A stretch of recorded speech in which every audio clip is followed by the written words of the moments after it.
All right, thanks for your patience. As always, make sure you follow the syllabus and please try and get into the library this week to get a head start on the reading. Even though the final exam will not be cumulative itself, the information still carries over from a lot of things we talked about in the first half. And when we talk about seeing disorder and the ecology of fear, first of all, right, what do we mean by ecology? When you hear that word, what do we mean by ecology? Please don't fumble this. Ecology. Good. So, and in this context, we're talking about how the environment impacts individuals, the social environment. But yes, very good, Stephen. When you hear the word ecology, it refers to the environment. So we're seeing here again the ecology of fear, that the city, the urban environment, and listen again, when we talk about the urban and rural divide, the struggles in the paper at times were really puzzling because again, these things have been laid out so thoroughly, again and again, like literally every single class. So one of the major divides between urban life and rural life is just with the crime and disorder. That the city, again, we talked about Kitty Genovese. That was a girl in New York again. She's like getting raped and stabbed in the 1960s. She's screaming, "Oh my God, help me, help me, help me." Nobody comes to help her. Because in New York City, again, people mind their business. And there was an assumption, again, that the police or somebody was going to handle that. This is viewed in contrast to what happens in small towns where somebody would have came to her aid very quickly. So the city is very much framed. So this discussion in chapter 10 is framed around this narrative of the city of being this really disorderly place where scary things go on.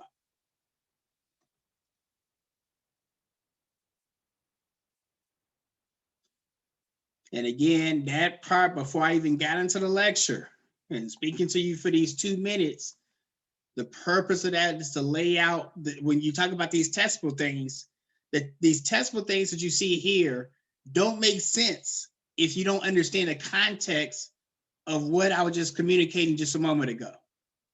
In a few minutes, I'll ask you all to spit some of this back for me. So I hope you were actually listening. One thing that can help, because again, the brain has a lot of things to keep up with, is taking notes, not just on what you see here on the screen, but actually, again, our discussion.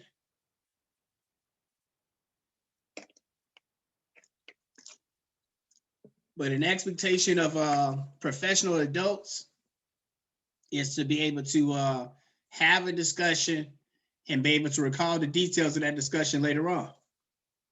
We're having a discussion here. This discussion is being recorded.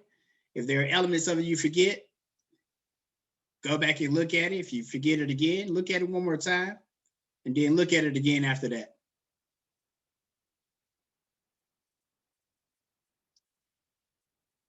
When we talk about civility, we talk about again, right? Keep in mind the focus of the chapter, seeing disorder and the ecology of fear, that there can be fear in being around all these strangers. Again, the rural environments are described as being more homogenous, meaning that you have more similar types of people. More homogenous species, same races, people doing the same type of work. Maybe they're all coal miners. Maybe they're mainly like, people that work on the oil rigs. Maybe they're mainly fishermen. Maybe mainly they're farmers. So there'd be whole towns based upon like, certain industries. In a big city environment, you have to come in contact with a lot more strangers, people that you don't know, that are very anonymous. So civility speaks to that there has to be some unwritten structures that allow all these different people to coexist within this space. As we talked about, in previous chapters. People, again, come from many different places: Poland, Italy, the American South. They have their different cultures, different values, norms, etc.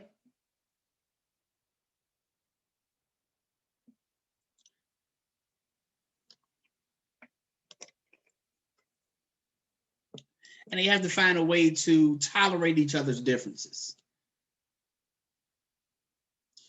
So even though you have like, police and other law, government officials that help to keep the order, a lot of the order is kept again by people themselves. So it's frustrating at times, when you hear a city like Chicago described as being just, wild, wild west type, space.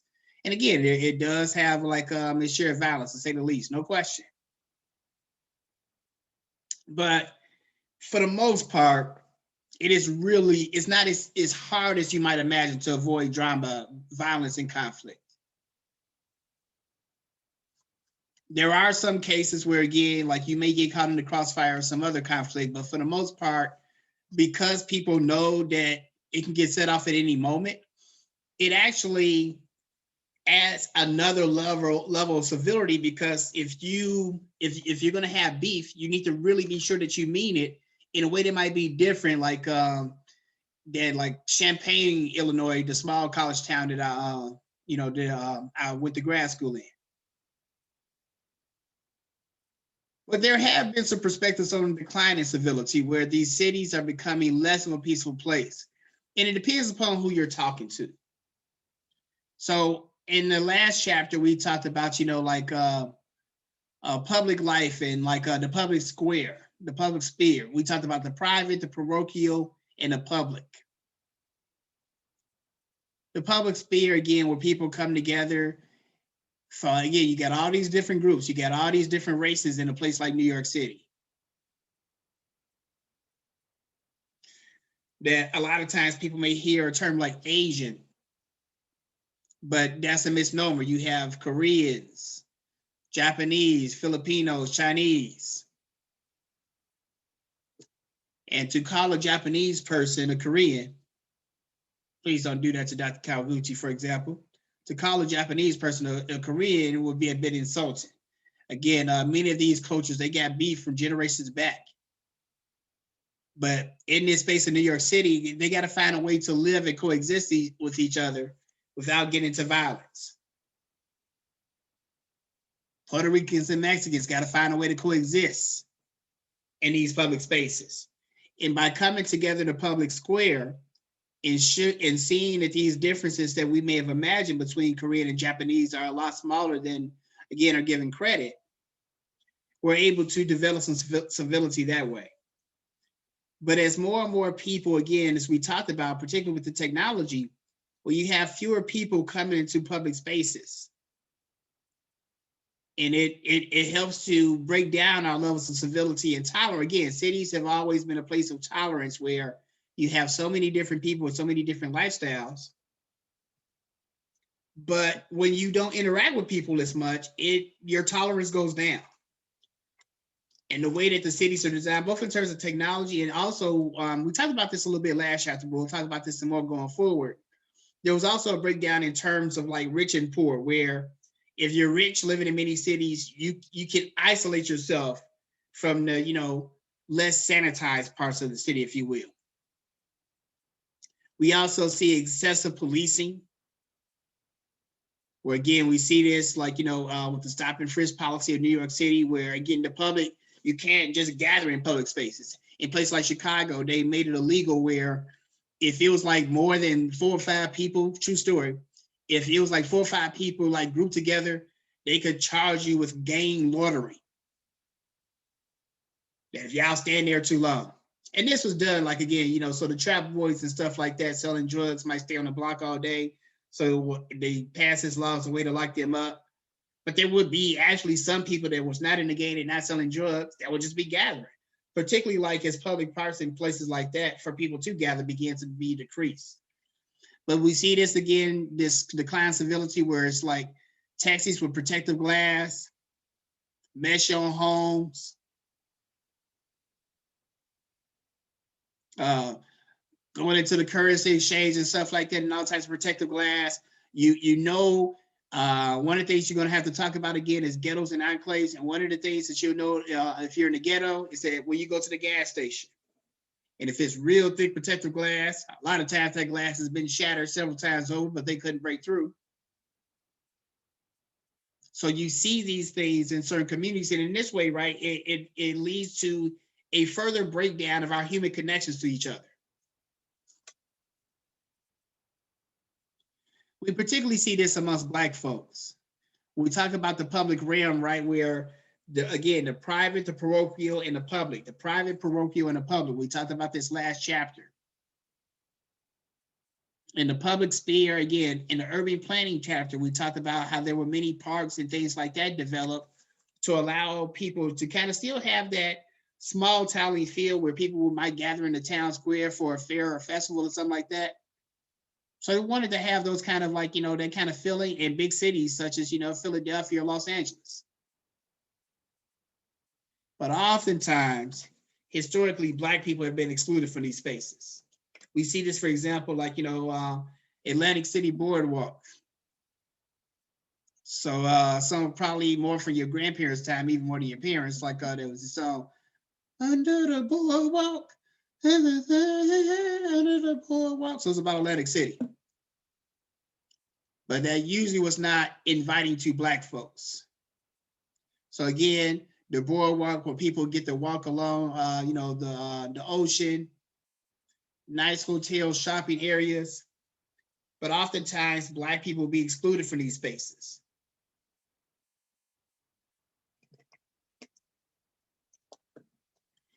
Increasingly in many cities, that's true all across the country.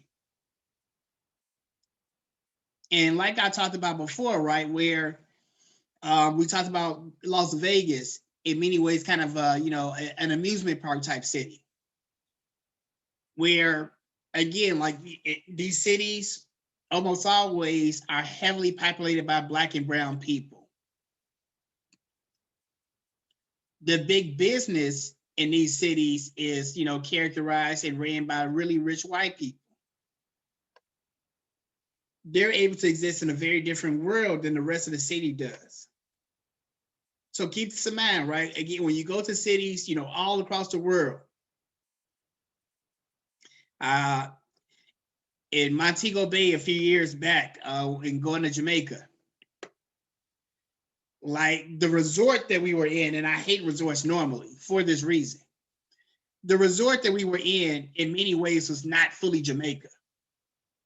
Like that was a sanitized, clean aspect of Jamaica. Again, free from the crime, free from the poverty. That's very different from like inner city Kingston, Jamaica. The jam rock that Damian Marley sing about, for example. So keep this in mind, like when you travel and go to different cities, that like we talked about with New York, going into Manhattan and Times Square and all that. That's the New York that you see on TV. And that's dope. You should go there. That ain't fully New York.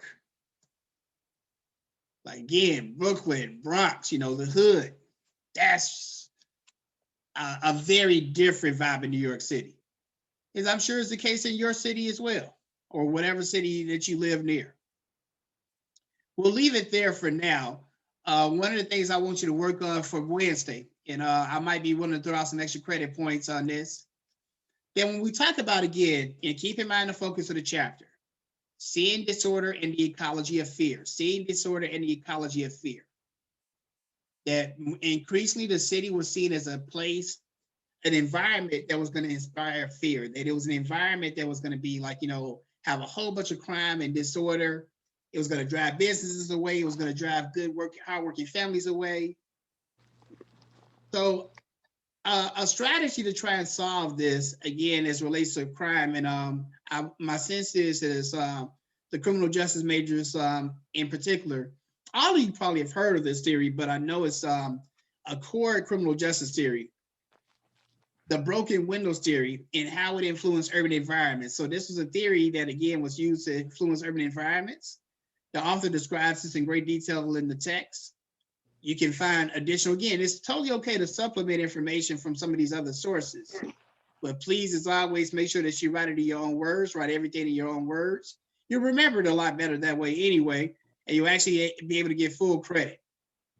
Again, like, this, and as we go through this stuff, because these kind of things are important, a great disappointment at times in terms of trying to educate in the 21st century is that too often education is seen as kind of like a game, where the goal of students is not really to learn or be prepared for their professions and things of that nature. The goal is just let me get a good enough grade in this class so I don't have to take it anymore, to boost my GPA, to be able to pledge this fraternity and stuff like that. But if I learn anything, that's secondary. I will really encourage you to break away from that strategy. It's a lot more difficult to do well in school anyway. Using that mindset, like your 3.2 GPAs could be like 3.8 and 3.9s if like you really value learning consistently. Secondly, like again, it's going to be very difficult to experience upward mobility in your careers if you don't actually value the process of learning. Don't worry about your grade. Again, for as poorly as many of you all perform, once you see the midterm grades this week, I think that you'll see that most of y'all will be okay. So don't stress over your grades. Like, again, it's a whole bunch of really unintelligent people out here who got degrees, who got high GPAs, but don't know anything and make really bad decisions, and oftentimes are empowered in ways that can make bad decisions for all of us.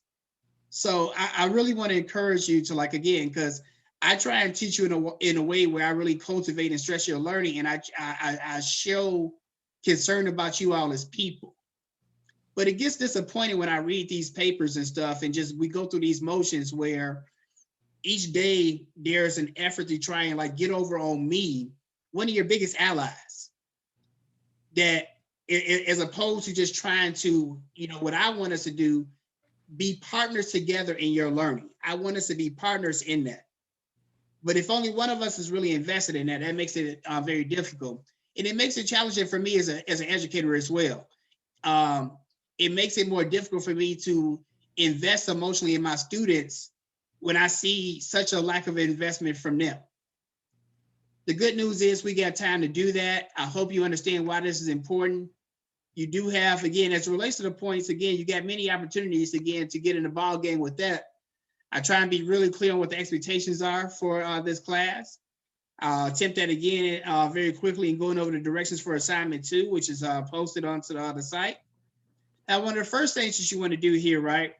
And again, it says here in all caps, no quotes are allowed. It says here your ability to put these concepts in your own words. I do research for a living, so and my writing is pretty sound. I have seen and been exposed to your writing in particular, and the writing of college students more generally for even longer. So, you all don't need to plagiarize. You all are intelligent enough to be able to break these concepts down in your own words. So challenge yourself to do that. You got plenty of time to do so. It's due on April 7th. Today is March 8th. When we procrastinate, I think sometimes we panic and we freak out and we, take shortcuts. But those shortcuts harm us more in the long run. I know that in many classes you can get away with the plagiarism that oftentimes is too rampant on this campus and in this country. I know a lot of other professors will let you ride with that. I need you to understand that that's probably not going to happen here. And y'all don't need to do that. Again, you're intelligent enough to be able to get this stuff on your own. Let's look at what the paper is going to be about. You want to answer all these questions.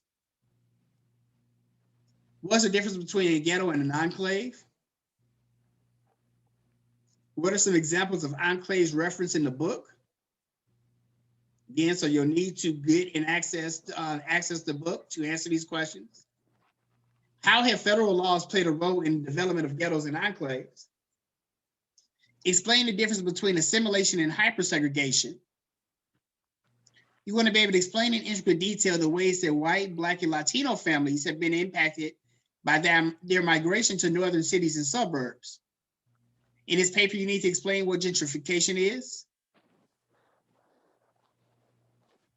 You need to identify and explain the 2 explanations for why gentrification occurs. And then explain which one you think is best. Between now and April 1st, now there's no real reason why you can't start on this paper this week. There's no reason why you can't start on this paper this week. But you can choose to procrastinate if you like. But I'll be looking at rough drafts between now and April 1st. If I were you, I might submit like 5 or 6 rough drafts between now and then, written in my own words, of course, written in my own words, of course, written in my own words, of course, because plagiarizing even a single sentence will get a 0. But start on this early. As we conclude for today, can anybody summarize what we learned today? Basically, starting off, we spoke about ecology. We talked about What is ecology? What's ecology mean? that deals with the environment. Good.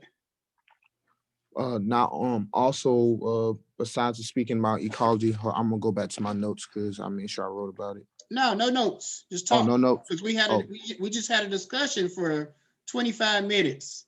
oh, yes, Tell sir. me what you discussed. So again, right? If I'm sharing things, if I'm talking to one of my homies, and I got like I need some advice or something from them, I shouldn't have to keep repeating like everything I just said, right? Like I Right. got to be able to tell you 1 or 2 times, and we ain't gonna be friends that long. So Yes, without sir. looking at your notes, just tell me what you learned today. We also talked about the rural environment, and basically how sometimes crime can affect the environment, and you basically talking about how uh, sometimes we can view a city or a town, but that's not the whole entire picture of the town. Like how you mentioned New York, using New York as an analogy, like on TV or when we view something, we don't get to see the Bronx and Harlem. So you basically spoke about a different environments, how um, people interact. Uh,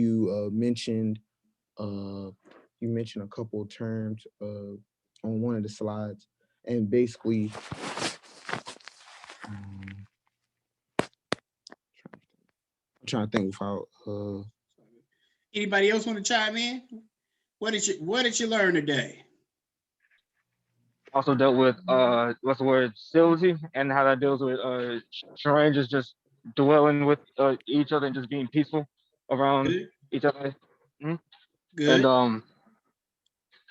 oh shoot, lost my train of thought. And how the environment can also affect all the people coming in and what they expect from that certain place and how stereotypes play a part in it. good. Anything else from today? Anything else? Good. So look. So now I want y'all to make some time. We're in a little bit early. So what you can do over these next few minutes is review the notes.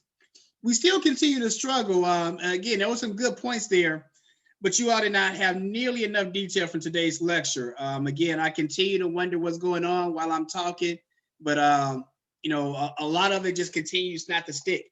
Let me ask you all this: like, what can is there anything I can do to help the information stick a little bit better than it has been so far? What can I do better?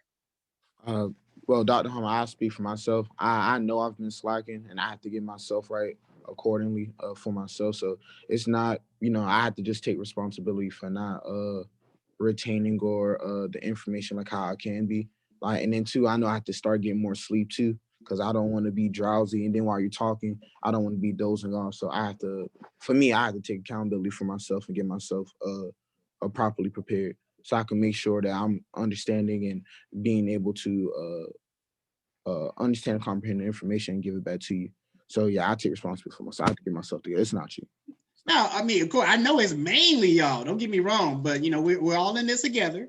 So I mean, I do like if there are things I can do, like if y'all need me to repeat things, if you need me to give more examples, if we need to go over like get have one of y'all go to the library and like read the material together during class.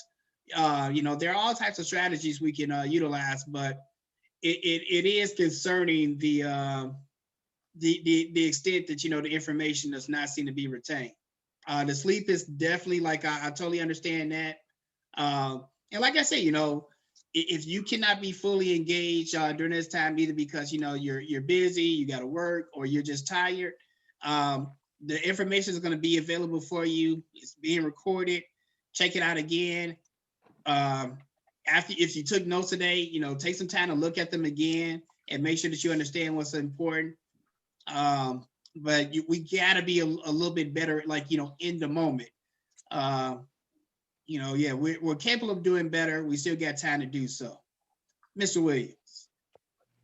Uh, I think more so for me is like you said, I am working, so I try to hear it twice because I always go back and watch the videos on YouTube. I just didn't watch the last one, but I like the way you make the examples. For me, I didn't speak up just now and say nothing, but the way you reference don't get the Korean and Asian person mixed up, and how you always reference stuff from the city when you lived in Chicago. You know, I kind of, when you say stuff like that, it's like, okay, let me tune in real quick to get this real quick, you know, these real quick jewels of this knowledge. More so when you just reading, like the examples really be doing it for me. They help me understand that a lot better. Yeah. And I be feeling like that's the parts where I lose y'all the most, but I appreciate you saying so. I encourage you all, and one of the things that I think will really help us all is when y'all hear of things like that, you know, like insert your own examples. Again, y'all have lived in Columbia. Columbia, obviously, it's not the size of like, you know, in Atlanta, New York, or Chicago, but you know, it's still like a growing city, and you're seeing a lot of the things that we're talking, since it's a growing city. In Chicago, New York, it probably about peaked out in terms of their population.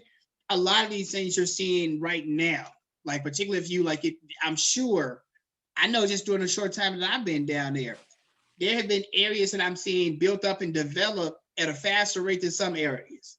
Other areas, and you can very quickly see when you're in the ghetto. Like again, this chapter on ghetto and enclaves, no matter what city you're growing up in. Chicago definitely has more ghettos than most, but everybody in the scene the ghetto. So utilize your own examples as well with some of the things that we're talking about. That'll help your understanding. Still do engage the material, because the examples will fall flat if you don't understand that. But I need more active learning, We'll conclude there for now. And again, if there are things like Deshaun said, I highly recommend that you go back and listen to some of the lectures again. And then if you need to have some one-on-one time during office hours or something like that to break it down even further, I'll be more than happy to do that. Since it's a smaller class, it might not be a bad idea for y'all to posse up, and not posse up to cheat, but posse up to actually get the understanding of the material. Get started on assignment 2. Try to send me a rough draft. You got the emails about the rewrites and the quiz, so I would encourage you to take advantage of that. Ain't nobody getting a perfect score on those papers, but you will have a chance to improve your score. I'll see you all on Wednesday at 11 a.m. Don't forget, the last question, I'll give y'all extra credit if y'all can answer it. The broken windows theory, how does it apply to urban environment? Do not read for me no word for word plagiarized definition, young people. Don't come and read no shit to me. I need to see understanding. Y'all capable of doing that, right? Yes, sir. I'll see y'all on Wednesday.